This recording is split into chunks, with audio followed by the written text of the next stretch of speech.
So I recently became an affiliate at Hack the Box, so I'll leave my link down below. Hopefully you'll be able to use my account to get some type of discount. And let's start with today's challenge. So first, we're doing Hack the Box phone book challenge, which is a web challenge for the most part, and we're giving this login page. So one of the very first things I tried was the classic SQL attack. So admin or 1 equals 1, then just type whatever right here, password, and then that's it. And that didn't work, and we get authentication failed as the error message. And then after multiple attempts of doing this, I found out that this was like an LDAP injection. And for the most part, I think this challenge was alright because you had kind of guessed your way what was the type of injection to get in. But let's go with Cobalt's example. So LDAP injection works just like a SQL injection, but it's just a little bit different how the syntax works. For example, right here, here's we're given an example to search for all users in the directory with a given name, user, and John, and this little and symbol. So how it works is this and symbol goes in between these two. So it'll be the object class user and the given name, which is John. So it'll be true. And right here they give us authentication bypass for LDAP, which was the attack enters the following as their username. So we'll just enter that as our username.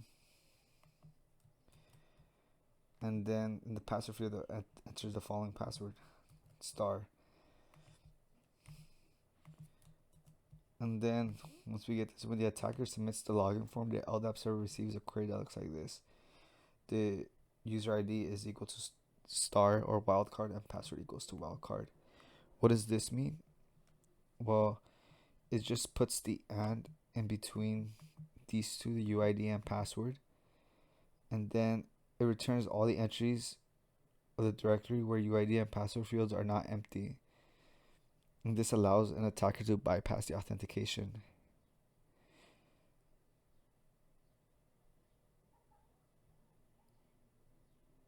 And using the wildcard, you can match any query the attacker can match any query or any value in the field. So if we do this login, we should get successful login. And we get successful login. And then we have a search result. Which same thing, I tried looking up because like Hack the Box, usually their thing is just like that, Hack the Box. And I did a search and nothing came out. Then I tried flag and nothing came out. So I was like confused for the most part. I even tried looking at the source code, but there was like not that much given for the most part on how to get it.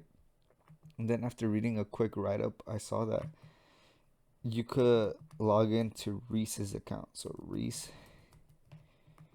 and then if you do star, you log in automatically, because like how in this search query you get the UID, whereas Reese and the password, it could be anything. And then after a couple of trials, I tried typing Hack the Box HTB with the little colon inside. So I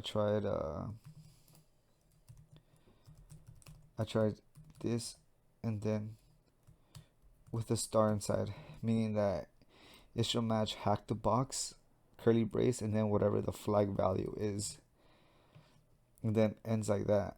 And then after trying that, Hack the Box, logging in, it logged me in. And if I tried like password and then star, I don't think it'll log me in. No, yeah, authentication failed. We get authentication failed. So if we tried like whatever, like hello and then start, it won't work. But if we tried, like I said before, HTB curly brace star curly brace, oh, HTB, wait,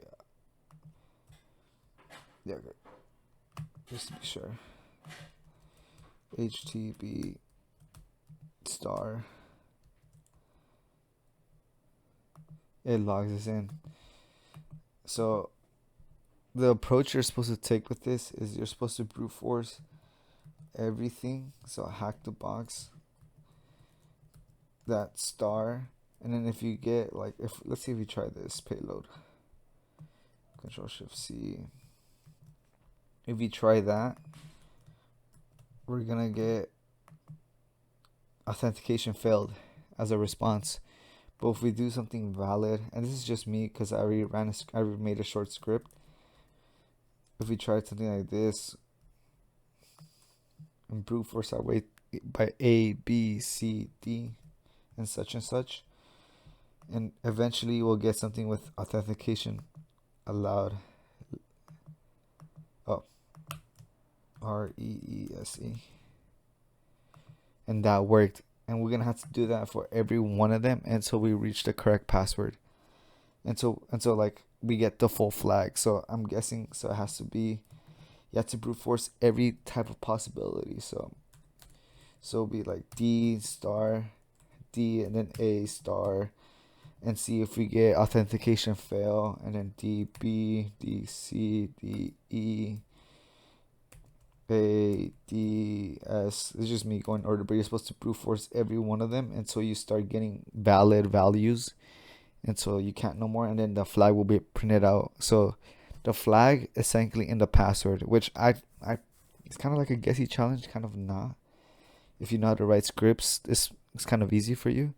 And while I was looking at other people's scripts through write-ups, I've noticed that a lot of people were doing it in Python. So I decided to do mine in Rust. So if you see PhoneBook,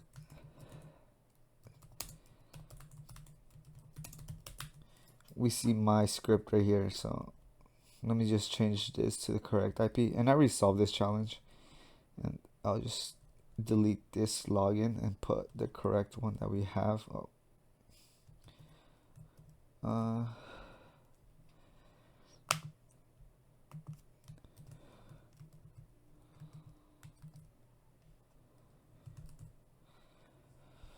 So let's go over. So these are all the values of these are all the printable ASCII values for the most part. Oh wait, I didn't do a comment. Oh, these are all the printable values. This line right here, all printable values. Oh, I think it might be this. Nope. I don't even know what the comments. I'm assuming it's just this. If I just do a new line. Okay, yeah, all printable values. That's all printable values, and this is our flag. Our flag value, and this is just a loop that iterates through the entire thing. And this is the request we're sending. So we're sending password, and we're trying every different response. And if it equals authentication failed, we just we go through every one of them. And if it's valid, then we just keep on moving to the next one. We go through this entire flag. So it's pretty easy script, and then I'll just run it. Cargo run. I'm just running, and then we're just gonna wait for it, and it's just trying every different value, and it's going through every one of them. I'll speed this part of the video up for you guys to like see it like in real time, but for the most part, that's it for the challenge. Hopefully you guys enjoyed this video. I know it's kind of like a wacky challenge. There was like no source code given, so I didn't really enjoy this challenge that much. But if you guys did, then I guess, I learned something new. I learned about LDAP injection, and I guess how to make a quick understand how to make scripting in Rust. I'll link the code down below also, and also I'll link the write-up that I read to better understand how this works. If the way I said it or understand it was kind of funky or weird for you guys, and make sure to use my referral link that I have below in case you guys need it. And I guess that's about it for this video. Peace.